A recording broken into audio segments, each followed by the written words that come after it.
ಎಲ್ರಿಗೂ ನಮಸ್ಕಾರ. ನಮ್ಮ ಅಡುಗೆ ಚಾನಲ್ಗೆ ಸ್ವಾಗತ. ಇವತ್ತಿನ ವಿಶೇಷ ದಿಢೀರ್ ಅವಲಕ್ಕಿ ಇಡ್ಲಿ, ಅದರ ಜೊತೆಗೆ ಈರುಳ್ಳಿ ಚಟ್ನಿ ರೆಸಿಪಿ. ಮೊದಲನೇ ಸ್ಟೆಪ್ಪಲ್ಲಿ ಮಿಕ್ಸಿ ಜಾರ್ನ ತೊಗೊಂಡಿದ್ದೀನಿ.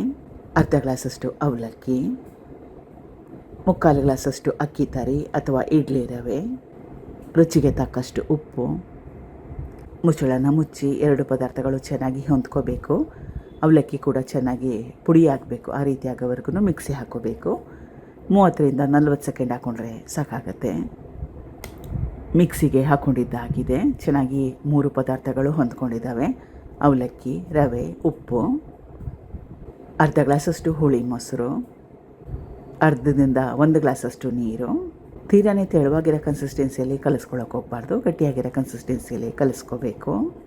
ಇದನ್ನು ಸುಮಾರು ಒಂದು 5 ನಿಮಿಷ ರೆಸ್ಟ್ ಮಾಡೋಕ್ಕೆ ಬಿಡಬೇಕು. ಜಾಸ್ತಿ ಹೊತ್ತು ಬೇಡ, 5 ನಿಮಿಷ ರೆಸ್ಟ್ ಮಾಡಿದ್ರೆ ಸಾಕಾಗುತ್ತೆ. 5 ನಿಮಿಷ ಆದಮೇಲೆ ಕನ್ಸಿಸ್ಟೆನ್ಸಿ ಗಟ್ಟಿ ಬಂದಿದೆ. ಸ್ವಲ್ಪ ನೀರನ್ನ ಹಾಕ್ಕೊಂಡು ಕನ್ಸಿಸ್ಟೆನ್ಸಿನ ಸರಿಪಡಿಸ್ಕೊಳ್ತಾ ಇದ್ದೀನಿ. ನೆನ್ಪಿಟ್ಕೊಳ್ಳಿ, ಗಟ್ಟಿಯಾಗಿರೋ ಕನ್ಸಿಸ್ಟೆನ್ಸಿಯಲ್ಲಿ ಕಲಿಸ್ಕೋಬೇಕು. ಅಡುಗೆ ಸೋಡಾ, ಈನೋ ಪೌಡರ್ ಯಾವುದೂ ಅವಶ್ಯಕತೆ ಏನಿಲ್ಲ. ಹಿಟ್ಟು ರೆಡಿಯಾಗಿದೆ. ಇಡ್ಲಿ ಪ್ಲೇಟ್ಗೆ ಸೇರಿಸ್ಕೊಳ್ತಾ ಇದ್ದೀನಿ.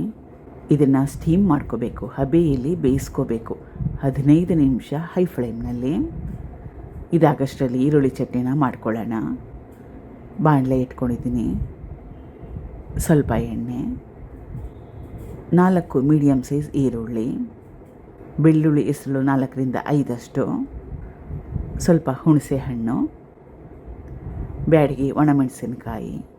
ಈಗ ಈರುಳ್ಳಿಲಿರೋ ಹಸಿ ವಾಸನೆ ಹೋಗಬೇಕು, ಹೊಂಬಣ್ಣ ಬರಬೇಕು. ಈರುಳ್ಳಿನ ಚೆನ್ನಾಗಿ ಮೆತ್ತಗಾಗೋವರೆಗೂ ಬೇಯಿಸ್ಕೋಬೇಕು. 5 ನಿಮಿಷ ಮೀಡಿಯಮ್ ಫ್ಲೇಮ್ನಲ್ಲಿ ಬೇಯಿಸ್ಕೊಂಡ್ರೆ ಸಾಕಾಗುತ್ತೆ. ಈಗ ಈರುಳ್ಳಿ ಕೆಂಪಾಗಿದೆ ನೋಡಿ, ಈ ರೀತಿ ಆಗೋವರೆಗೂ ಬೇಯಿಸ್ಕೋಬೇಕು.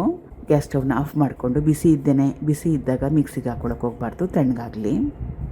ಈಗ ಬೇಯಿಸಿಟ್ಕೊಂಡಿರೋ ಪದಾರ್ಥಗಳೆಲ್ಲ ತಣ್ಣಗಾಗಿದೆ. ಹುರಿಗಡಲೆ ಸಣ್ಣ ಬಟ್ಲಲ್ಲಿ ಅರ್ಧ ಬಟ್ಲಷ್ಟು, ರುಚಿಗೆ ತಕ್ಕಷ್ಟು ಉಪ್ಪು, ಇಷ್ಟ ಇದ್ದರೆ ಸ್ವಲ್ಪ ಬೆಲ್ಲ ಕೂಡ ಹಾಕ್ಕೋಬೋದು. ಸ್ವಲ್ಪ ನೀರು, ಮುಚ್ಚಳನ ಮುಚ್ಚಿ ರುಬ್ಕೋಬೇಕು.